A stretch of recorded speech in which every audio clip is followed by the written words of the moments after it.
Okay, can everybody see the screen? Okay, great. Yes. Yes. Yeah, I think that we are live on Okay, can everybody YouTube. see the? Yeah, I can. Sorry, let me just mute this. Okay. And then I'm going to go ahead and start the recording now, just so everyone is aware.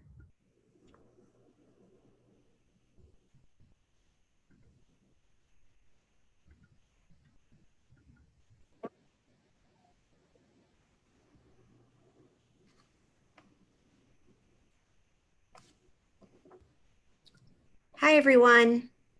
My name is Rachel Sonnet, and I'm here from Propel Schools. And we are going to be talking about adapting your home and your children to learning from home for the next 6 to 9 weeks, depending on which school district you're in. So just to do some brief introductions, my name is Rachel Sonnet. I'm the Community Wellness Site Coordinator at Propel Hazelwood. If you have any questions after this presentation or want to reach out to me, you can reach out to me at rachelsonnet@propelschools.org, or you can call me at 412-325-0492. My extension is 2003. I always try to answer the phone during work hours, so from 7:45 to 3:45, Monday through Thursday. So, and then we also have Lindsay Vicoria on the line. Lindsay, do you want to introduce yourself? Hi, everyone. I'm happy to be here. My name is Lindsay Vicoria, as Rachel said. I am the Student Assistance Program Liaison at Propel Hazelwood. So I work with a contract through UPMC, providing mental health services to the students of Propel Hazelwood. And then my email and my phone number is on there as well. Feel free to reach out with anything. And then Erin, can you introduce yourself? Sure. Hi, everyone. My name is Erin Haberjack, and I am a third grade ELA teacher at Propel Hazelwood. So thanks for having me.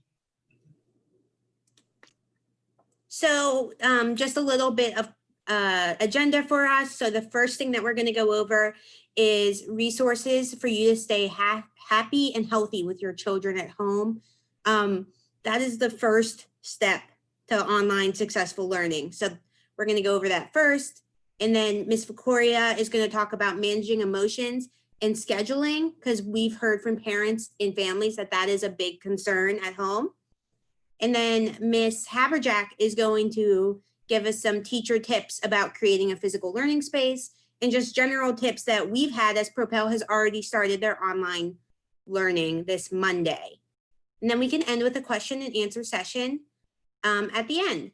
I do want to say that I'll go over our reopening phases quickly here for Propel specifically. So this is for Propel students.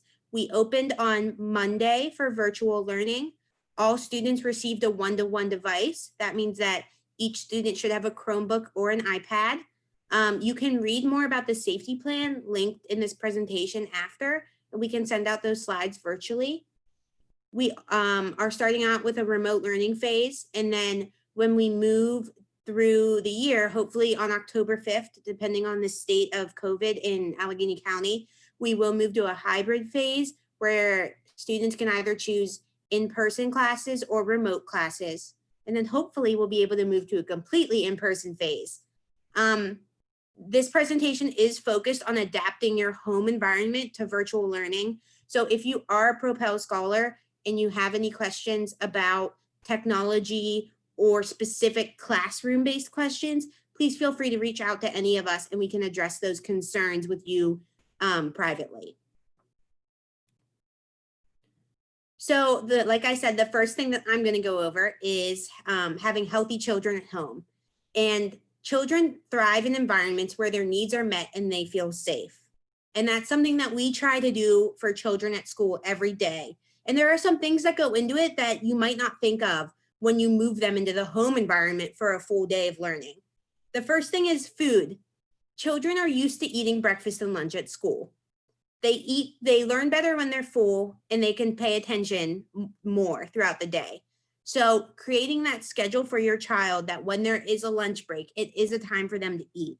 And before they start their morning courses, getting that breakfast in and making sure it's nutritious so that there's some protein in there, there's some carbs in there, they have everything they need to get their brain moving.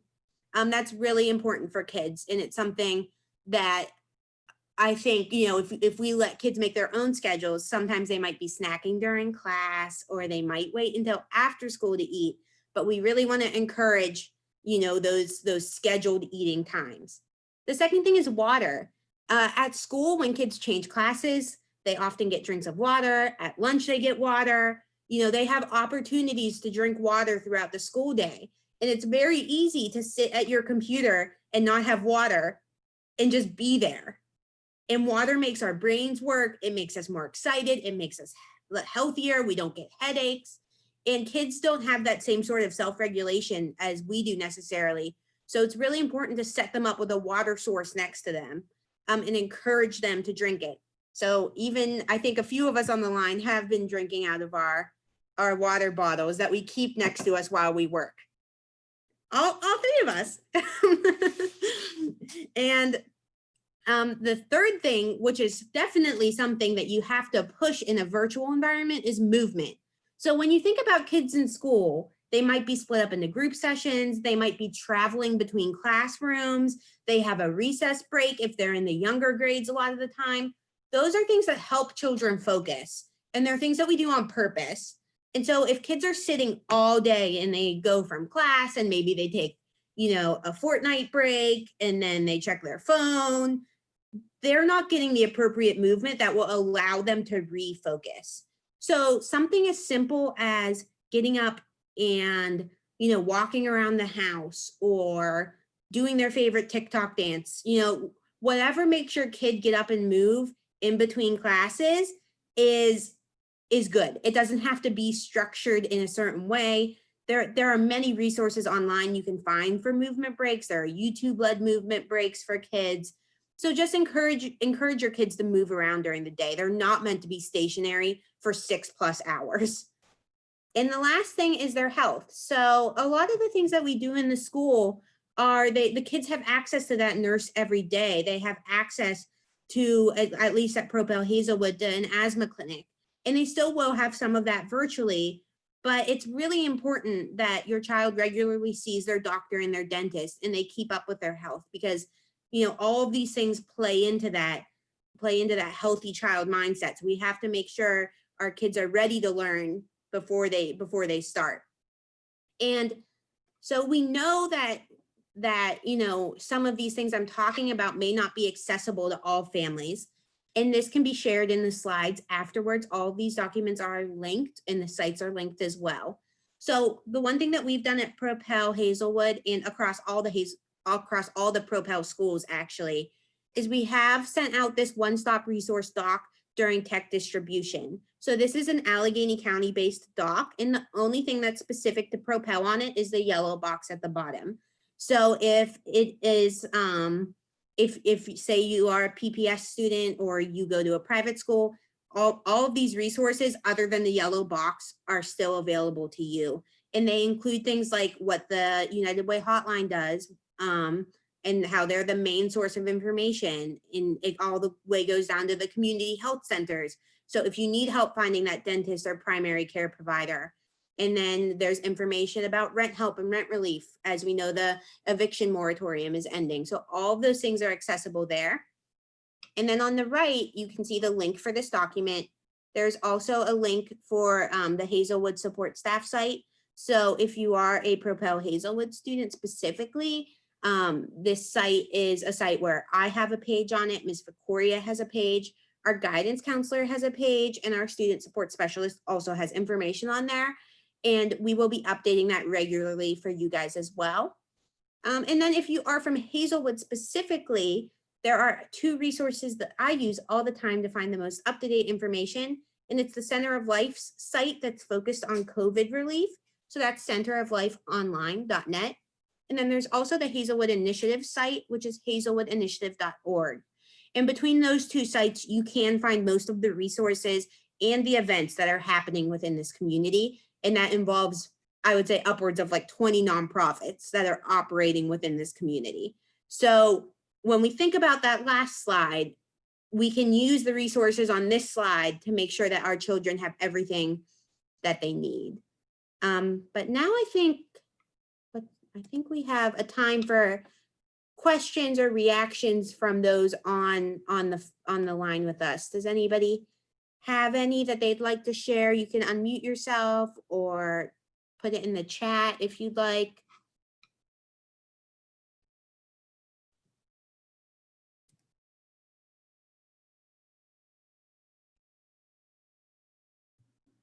Okay.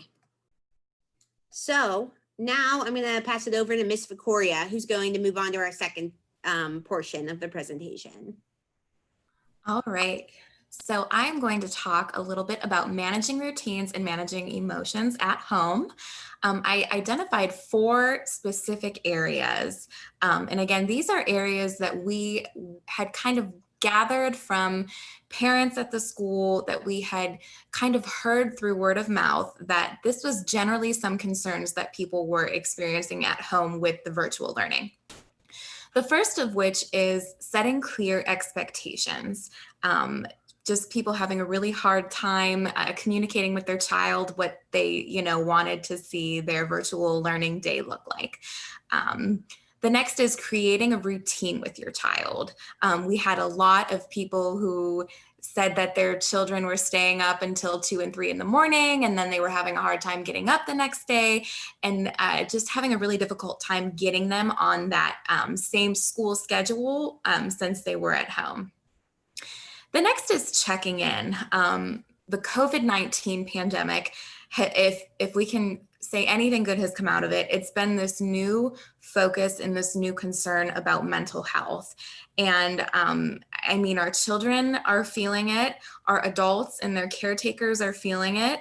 And so I really want to talk about the importance of checking in with your student, some signs that you can look for, that some intervention may be needed. And then lastly, I want to talk about how you can give grace to yourself, give grace to your child, and how, we are really all in this together.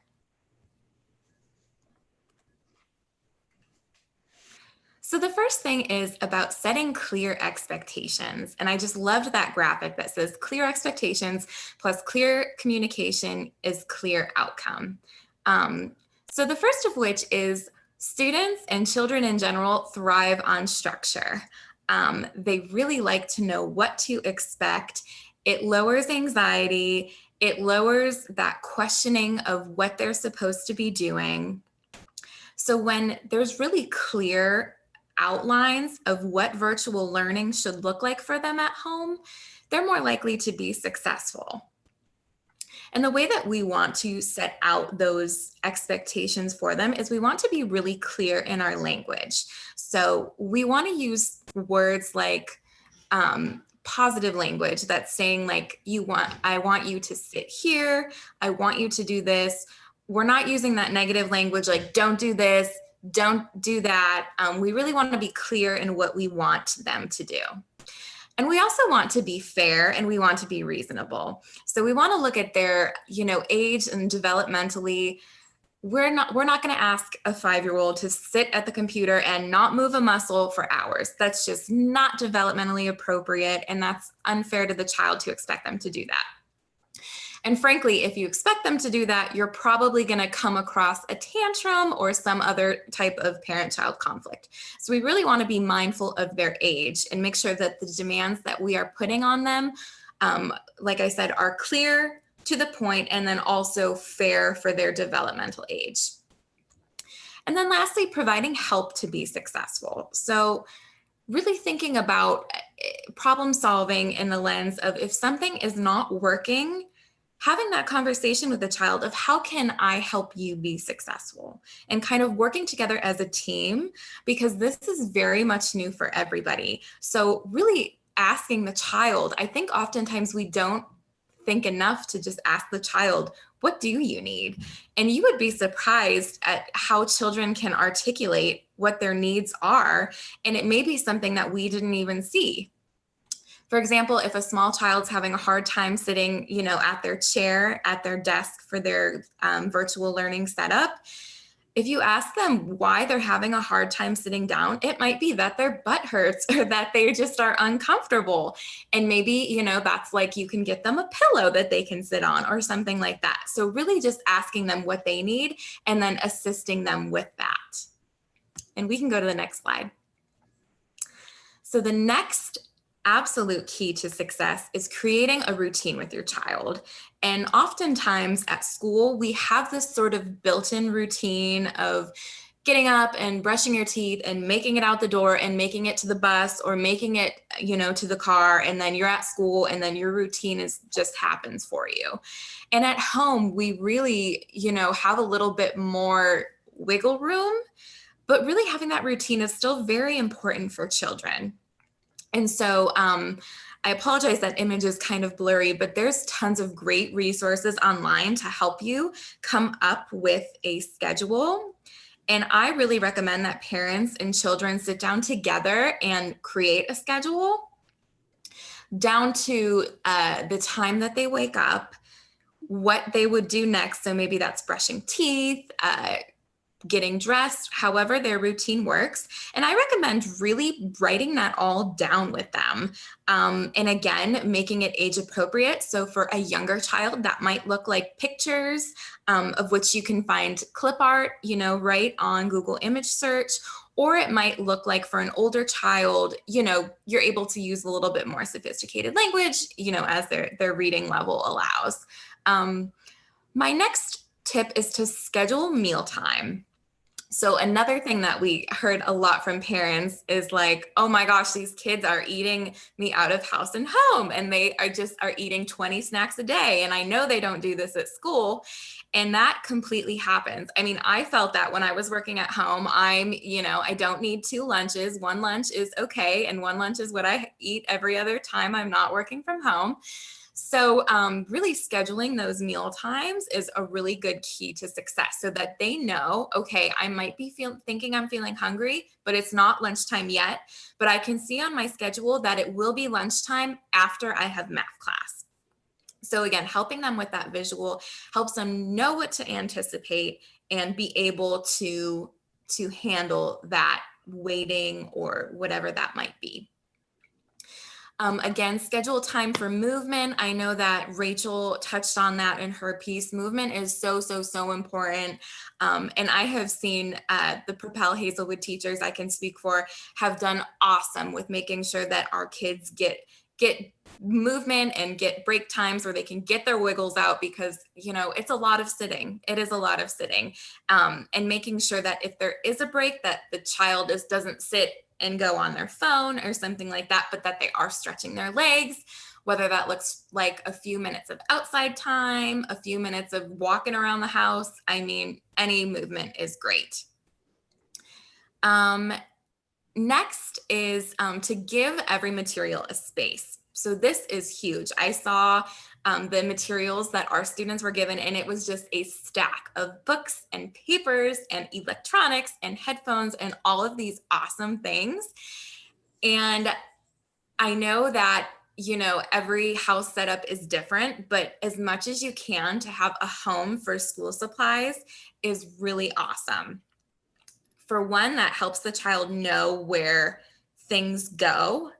And 2, it helps the parent not have to, you know, worry about clutter and things like that. So if everything has a home, the children know at the end of the day, their stuff goes back there.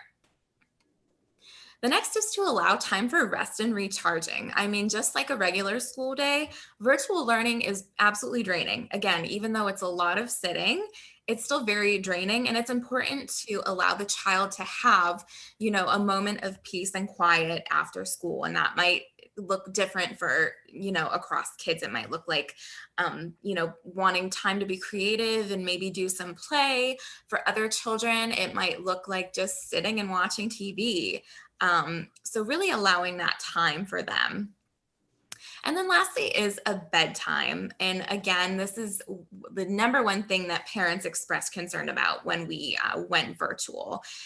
And bedtime is really hard to sort of get them to understand, but it is so important. And even just making small changes. If your child is currently refusing to go to bed before midnight, let's try 10:30 and see what that does. And then let's push it back a little bit more. Having proper sleep is so important because we still have early mornings with virtual learning. We want to make sure our kids are logged on at the time they need to be logged on, that they're well rested, that they're ready to learn. And that's why bedtime is really super important, to make sure that our kids can be the best that they can be during the school day. All right, so next we're talking about emotions and what that might look like for our kids as they go about the virtual day. I know that a lot of our kids were very disappointed and very upset when we went virtual, just because they missed their friends, they missed the social experience of going to school. And a lot of kids didn't know what virtual learning would look like and know what to expect. And so my first tip is to check in with yourself as a parent. How are you feeling? You may also be stressed and concerned and anxious, and that is completely understandable and completely okay. By checking in with yourself and knowing where you're at in your emotions and headspace is at, it allows you to be able to better serve your child. Even if you are in a bad headspace that day, that is okay. You are allowed to feel that out, do what you need to do, hopefully take a moment to practice some self-care. But really, by acknowledging and knowing where we're at, we're more likely to be able to not maybe have a short fuse with our child if something goes wrong during virtual learning, and just really know, how we can navigate and how we can best help them. Next is to notice behavioral changes in your child, and this one is huge. So behavioral changes could be going back to sleep. Maybe they're having a hard time sleeping at night. Maybe they're a little bit more ornery or cranky during the day. Maybe they seem withdrawn. These are all signs that we really want to take into account and we want to take seriously. And the next one is noticing changes in appearance and hygiene. Part of that routine thing is really making sure that kids are still, getting up, brushing their teeth, getting their clothes on. We really want to try and make this virtual learning as normal as it can possibly be. And by doing those basic self-care things, it really instills, into the child that, this is still school, even though it's at home. We still want to take care of ourselves, take pride in our appearance, and it really just helps us feel better. So if we notice that our child really is just not caring about hygiene or really not caring about their appearance, things like that, those are also signs that we want to look out for. And with that, we really want to have a conversation with our child, and we really want to ask those open-ended questions that allow them to share some things and share what's on their mind. And that might look like asking some questions like, what happened today? Or, I noticed that you've seemed a little bit sad lately to me. Can you tell me what's going on? And we really want to use that type of language because we want to avoid the nothing, yes, no type of answers. And we really want to open up that dialogue with them. The next thing is coping with frustrations. So frustrations are bound to come about during this virtual learning time. Frustrations from the parent side, frustrations from the child side. This is new. And so when those frustrations arise, I really just suggest that we stop, we take a moment, and then we respond. And I say that because it's so easy in the moment to be like, okay, no, we need to get back to work. We need to get back to work. But we know that the child is not going to get much out of it. If they are elevated or upset or angry, we know that they're really not going to be able to participate in, for example, ELA anyway. So by taking a moment, making sure the child is, better in a place to learn, that will help everybody be more successful and save some frustration on the parent side as well. And then lastly, social opportunities. So I know that we at Propel Hazelwood are having conversations within our support teams about how we can provide social opportunities for students because they're really, really important. And we don't want our students, this is already a very isolating experience, and we really don't want to make that any, worse. And we want to provide them with opportunities. So we're having conversations about what that looks like in terms of like virtual lunch bunches, where we would have a small group of students for lunch or something like that.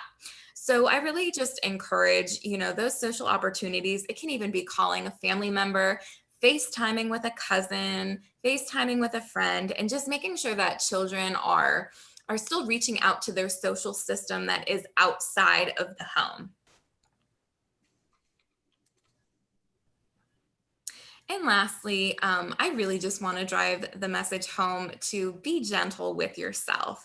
This is such a trying time for so many of us, especially for parents. My heart absolutely goes out to every parent that is having to, make these tough decisions and support their students through these, I'm going to say it, unprecedented times. And it's really just a wild time. So I just want to remind everybody to be gentle with themselves because you are doing better than you think that you are. I know it's so easy to beat yourself up and think about what you're doing wrong, but I promise you are doing better than you think you are. You are a rock star in your kids' eyes to begin with, and you are doing better than you think you are. The next is that your child is doing better than you think they are because they are, riding this wave with us, and they are extremely resilient. Kids are very resilient. And from what I've seen in the virtual learning classrooms at Propel, students are excited. They are, this is wild, but they are excited to see their classmates' faces pop up, to see their teachers' faces pop up. Kids are okay. This is not ideal, but the kids are okay. And lastly, I really encourage parents to have like words of affirmation that they can tell their child. I know that the phrase I always love to tell kids is go be great. And I love to like say that to them after we have a session and they're going back to class. And I've been trying to really make sure that I utilize that language virtually too.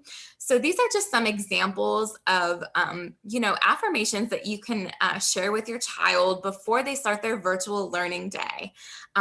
Something as simple as it will be okay.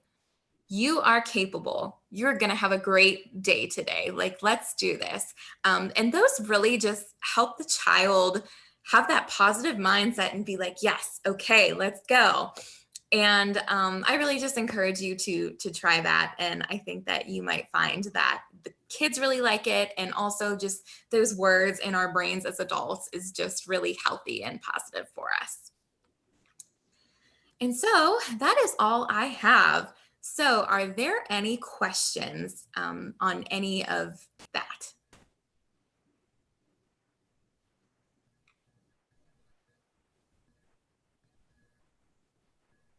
Okay, then I guess I'm going to pass it over to Erin. If anyone does think of a question, feel free to pop it in the chat or ask at the end.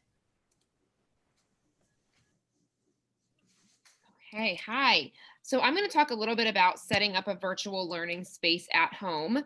And then I want to maybe give a couple examples of things that I've seen that work really, really well so far, and maybe things that haven't worked so far. But first, I want to start with, what does my student need to be successful? You know your kids the best. So is your kiddo somebody who's a super active kiddo?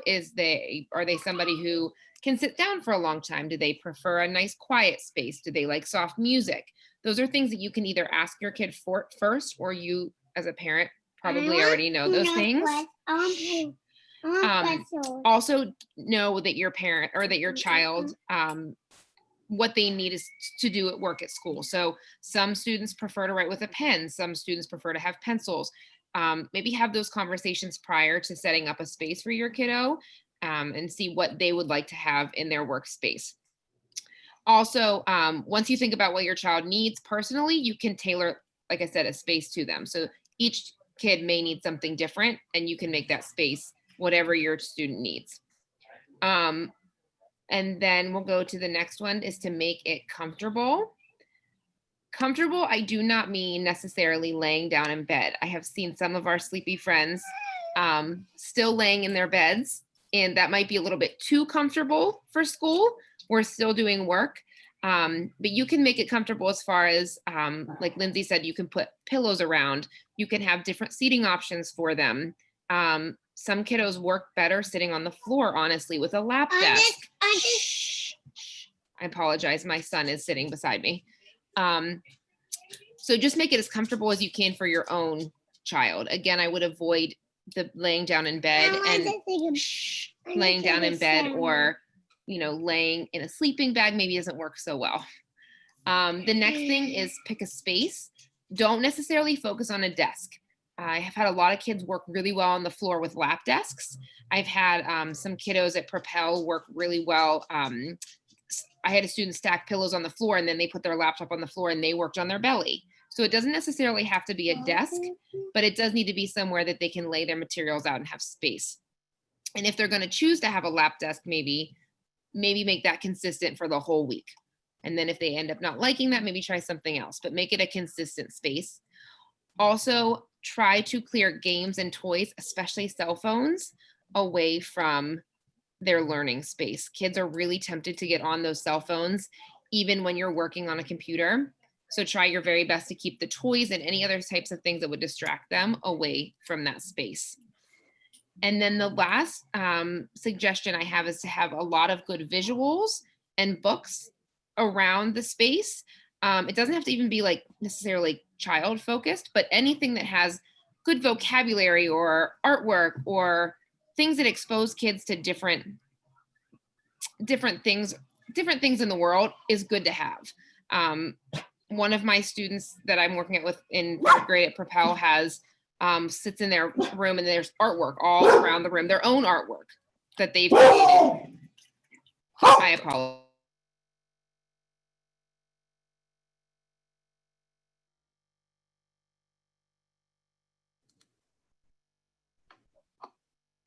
apologize. I have 3 small kids and 2 dogs, and so I understand everyone's struggle. Also, it's really helpful to have books at home. If a lot of time with reading, I do have my kids do some silent reading at home. So if you can have a stack of books at home for your kiddo just to grab if they need a break, or reach out to your schools. I know at Hazelwood, I've been passing books out to all of my kids. If they ask for them, you can get them. So that's another helpful hint to have is books.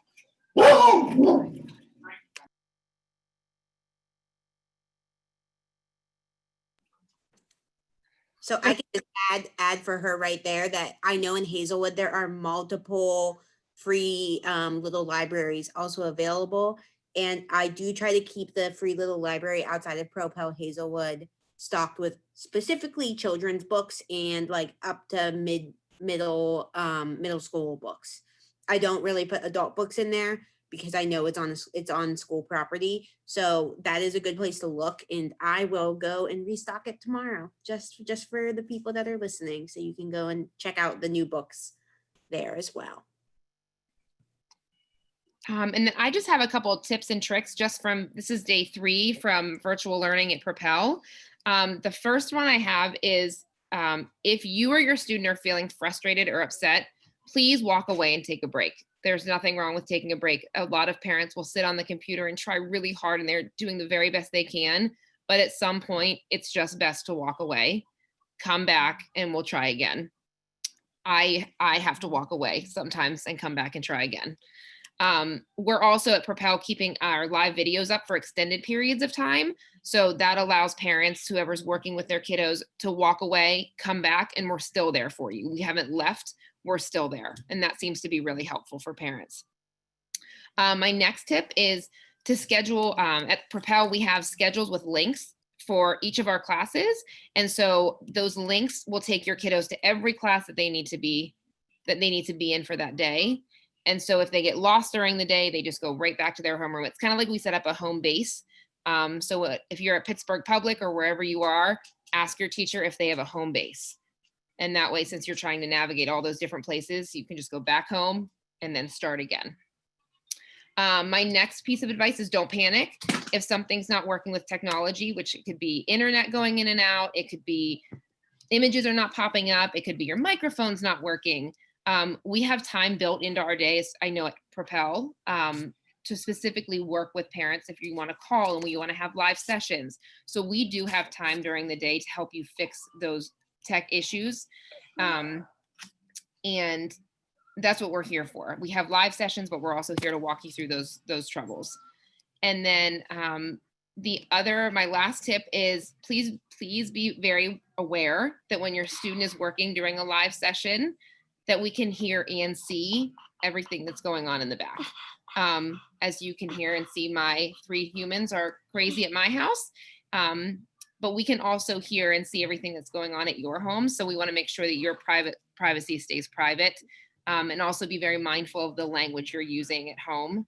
I don't always use the best language, but I also don't want to share that with the rest of the class. So just keep that in mind when your computer and your video is on. Oh, and one more thing I really wanted to add in, I'm sorry. The best part that's been so helpful is when parents contact me directly. I know that you're trying to call we're going through the main office to try to get a hold of people, but make sure you have your teachers, either their classroom number or a cell phone number, because go straight to your teachers. That's the first line of defense when there's online teaching. I feel like when you try to go to a lot of other people to get those answers, sometimes it gets messy and it gets lost. So make sure that you have your teacher's contact information so that you can go directly to them. And that's been really helpful. Any questions for setting up a classroom or setting up a space at home or managing or anything I can help with?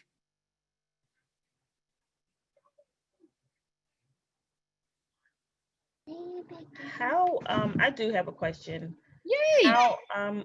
How helpful is it to actually have a parent either popping in and out or sitting there, or should we just act as if they're really in school and just kind of leave until maybe they say, hey, they need help from the actual parent? Is that actually creating distraction if the parent keeps coming in, or is that helpful?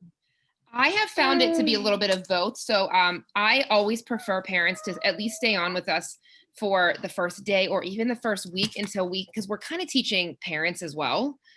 So I would personally prefer parents to be on and listen.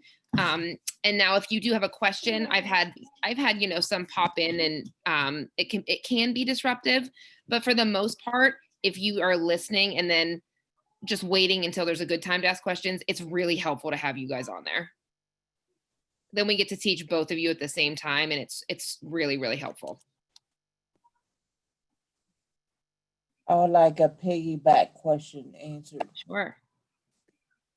What if children or students don't have private space used as a mini family shared space? So you have a child within a room with other people, and say an elderly, like grandparent, has a hearing difficulty. So they have the TV up extra loud. And the child is trying to concentrate on their lessons and having other people who can be distracting. They can't really request a private area or private space. Right. On. So at least at Propel, we're providing students with headphones. So that's an option to have, some background noise blocked out for students. Also, something I would suggest is as soon as you have something going on like that, if you let a teacher know or an administrator know, because we will work around whatever you need. But the more that we know, the more we can help. Does that help at all? Yes, like many students, say a family of 4, use shared space for bedroom, shared space for kitchen, shared space for living room. So where could they go or should they go? If it's all a shared space, like I said, the headphones will definitely help block out some of that noise so that the student can just focus on the computer. And the other thing too is that the video, you can always turn your students' video off. So I can still hear them, but I wouldn't necessarily have to see everything that's going on in the background if you have that shared space. So you can turn the video off. guess I was talking about from the student's perspective. As far as having them be able to stay like focused on what they're doing? Well, I mean, if you're trying to be on a lesson and you have certain instructions and you don't really need to be on the video, you cut off the video, but then you have to, I guess you said the options are using headphones and stay in the same space and still do your work. Yes. Now, are your children, do you mind asking, are they with Propel or are you with Pittsburgh Public or? Well, I don't have my own children. I have grandchildren, Okay, but yet I have a mother who's elderly okay. and she has her schedule as well. So I have to kind of, I guess, juggle the needs of each person in the household. Right. Well, something else that's really nice too is all the lessons that at least we're doing at Propel are recorded, and most, I can't speak for, other school districts, but I know that a lot of lessons are recorded. So if for some reason during the day there's a lot going on, you're all in the kitchen or you're all in the bedroom or you're all in one space, your student can get back online and watch that video again when it's quieter at home. So when you have a period you call log on, log off, is that like attendance? I'm sorry, can you repeat that for me? I said when you have like a log on, you have to be logged on by a certain time and then you have to be logged off of this virtual computer. So I can answer that question. So at least for us, teachers or students are expected to log on in the morning. And that is when attendance is taken in that first homeroom session, like Ms. Habijack was talking about that home base. But we understand that not all students can log on at that time because of the issues that you're talking about, with different situations in the home life, or different situations about where they're staying for the day. So as long as students complete a form that they also have access to through that home base for Propel by 9 p.m., they will be counted for attendance that day and they can access all of those lessons virtually. So the hope is that, we want children to be with us during the day. We think that they learn best when they have that interaction with us. And we found that that's been the case since we've been doing this virtual learning since March. But we understand that, some might have to rewatch that video. So we do take attendance, but you're not necessarily required to be there during those live sessions, but it is highly encouraged. And will they still receive like semester report cards or periods? At least at our school, we can only speak for our school. Our students are receiving grades for assignments that they do complete. And we are working very diligently to make sure every student is logged on every day at some point in that they have those, 13 hours of the day to log on and get that content. So we are, this is a more structured environment than it was in the spring. And like we said, we really think that structure matters for children. Okay, the last question I want to ask is, if a student has behavior problems, is it the parents' responsibility to find help, resolve, or whatever they need, or is the teacher, and say a child is on IEP? Do you still have like IEP meetings or some kind of way, or do parents monitor the student's behavior themselves? I can answer that. So now if it's an IEP for academics, that's going to be a little bit different than a 504 plan, which a 504 addresses behavior and an IEP is academic. And so as far as academic IEPs, our special education teachers are online with us during the day. They're touching base with their students during the day. So they are seeing their kiddos just as much online or working with them as they would in a normal school day. All right, thank you. You're welcome.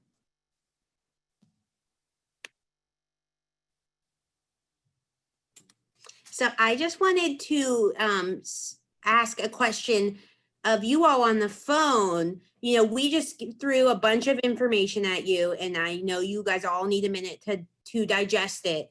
But something that we found is really helpful is to find out what parents think the extra support they need is, and to hear it firsthand from you.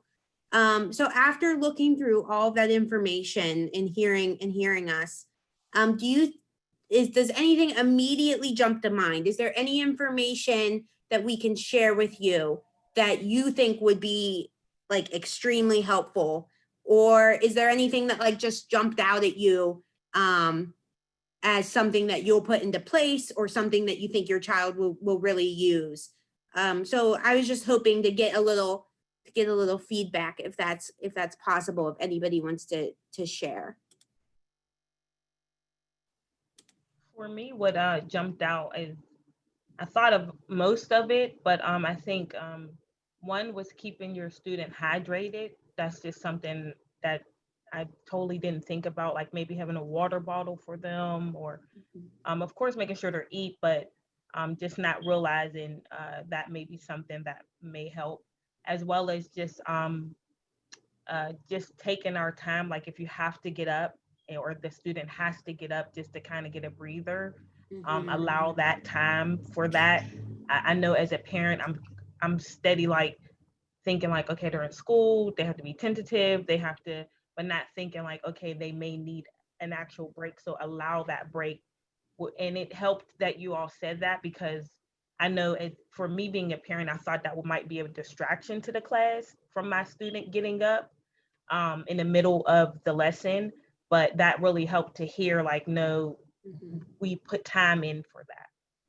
And it's something, even if you might not know this about a school day, but we encourage children in the actual school day, if school is if something's too frustrating for them, we encourage them to take a break in that environment as well. So it's something, at least that's language that we use with our children during a day-to-day school day, is like, do you need a break right now? And actually we have something in every one of our classrooms, at least at Hazelwood, and it's called a cool down corner.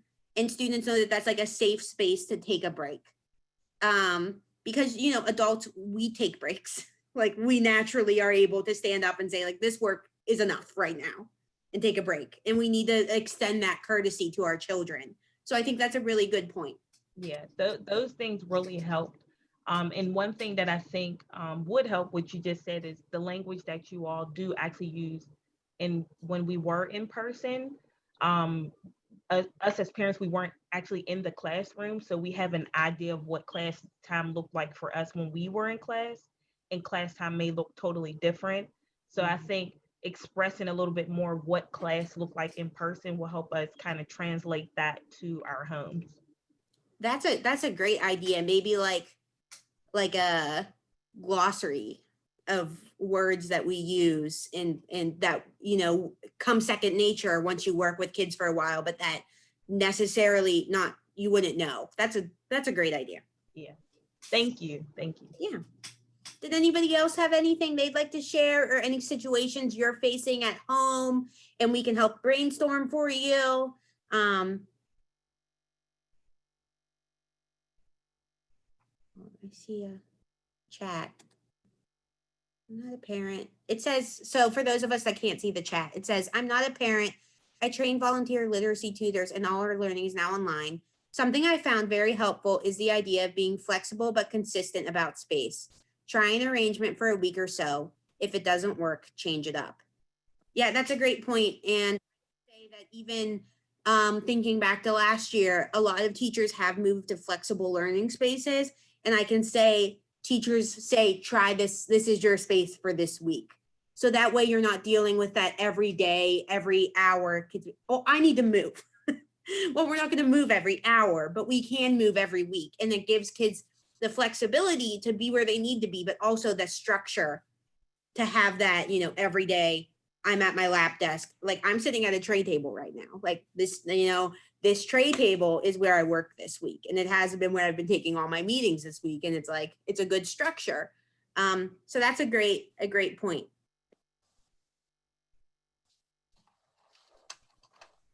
Now, do you monitor like, say for instance, we used to call, I don't know if they still do, we used to call them latchkey kids. If a student is on this virtual thing, doing their work, and then you realize they don't have any adults in the house, is that kind of monitor that? Or is that private? I think that we would look at that situation on a case-to-case basis.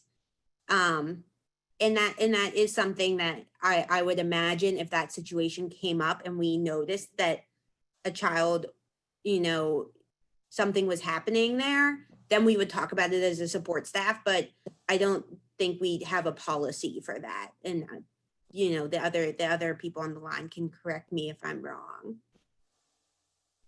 Okay, and connected to that, if a child has, say, a relative or a cousin or someone else, a babysitter or a caregiver in the home, when the adult is at work, would you handle that person same as you would a parent if they had questions or concerns, or you say I need to speak to the parent? Ms. Haberjack, did you hear her question? Because I think maybe you could answer that one. Yes. So as much as parents can and families can communicate with us, and just like, even like, for example, if you gave me a heads up and say, my nephew's going to be at the house today, I don't need anything further than that. But no, I would absolutely be willing to help out whoever, whatever that adult is, in order to help your child. That's no problem. The only time that, you know, it would get a little iffy is if there was something unsafe happening. But as far as other adults being there, helping and supporting, no, I could definitely communicate with them. Yeah, and we have been speaking about like students that are at daycare or are at like an outside organization, and, you know, we call it closing the circle. So like, we know that we have like a circle with the parents, but then we also bring that daycare provider or, you know, whoever is watching the children during the school day into that circle, so that everybody's on the same page, because we understand that the parents, you know, might be working in the hospital today and the other person is helping them with school. So we 100% do want to work with whoever is helping that child. But as Ms. Haberjack said, that communication, we only know what we're told. So what if, you know, we want to hear from you guys about what you need. All right, thank you. You're welcome. I have a question. Mm-hmm. So what is, I was kind of out, so I don't know if you already talked about it, but, I want to know, like, what is like absences looking like, this year? Like, say if, because I know there's days where I go like I picked this one day where I go like shopping and like I'm out, and I know you just said that y'all give the children 13 hours a day to complete the work. But say if my son missed the whole day because of like we were out, or just there was an emergency or something, like how are they doing it now? Like if he missed the day, I know before I had to write an excuse, make sure they got it within 3 days, and he was okay. So I would double check with your teacher specifically to see if, I know you're at Homestead, so, you know, they might have a different policy than us about like where the form is. But the policy is that all that the parent has to do is go online and fill out a Google form that says, I attended virtual school that day. So we don't have to physically see your child every day, because we understand that they could be watching the videos after, because they are all recorded. So you don't need to submit a note. We do encourage you to have your child catch up on those videos, because if, you know, if they miss that whole day and then they come back the next day, the class is moving on. So watch the videos later at night. There should be only like 2 to 3 hours of content to watch. It's not like that full 8 days, 8 hours of learning like it would be, you know, in the normal school year. Fill out the Google form saying they watched these, and then there's no note to submit because you already said that they attended school through the Google form. But I would double check with your teacher about like where you find that Google form for Propel Homestead. Okay, because I know that was like one of my issues in the past couple years with my son is attendance. So okay, all right, thank you. You're welcome. Okay, I do want to be aware of everybody's time. I know that, you know, people have busy lives, and are, getting ready for dinner right now. So if anybody has any other questions, please feel free to reach out to me. My email is Rachel, RACHEL, SONNET, Rachel Sonnet at propelschools.org. And all of our contact information is on the first slide. So you can either scroll back in the video if you're watching this, or you can click on the link when we send out the slides later. But Kiyomi, did you have anything else you wanted to add? And also thank you, Kiyomi, and for having us on the wellness workshop series. We really appreciate it. Thank Yeah. you, staff. Thank you, Kiyomi. Thank you for joining us, Ms. Andrea. Thank you all for joining us, and thank you so much for providing this space for our caregivers and our parents. We really appreciate y'all presenting for us. So thank you so much. Yeah, we love to share as much information as possible, because it's just we want everybody to have what they need. We appreciate that. Y'all have been such a good help. Does anyone have any last minute questions before we go ahead and sign off for the evening? Okay, we got a lot of thank yous in the chat. So thank you all for joining. And then this will be on Center of Life's Facebook. It's also on our YouTube page. And then Propel will also have a recording so that they can make sure to share to all of their families. And then we'll make sure to share everybody's contact information. So thank you all so much and have a great evening. Thanks. Bye.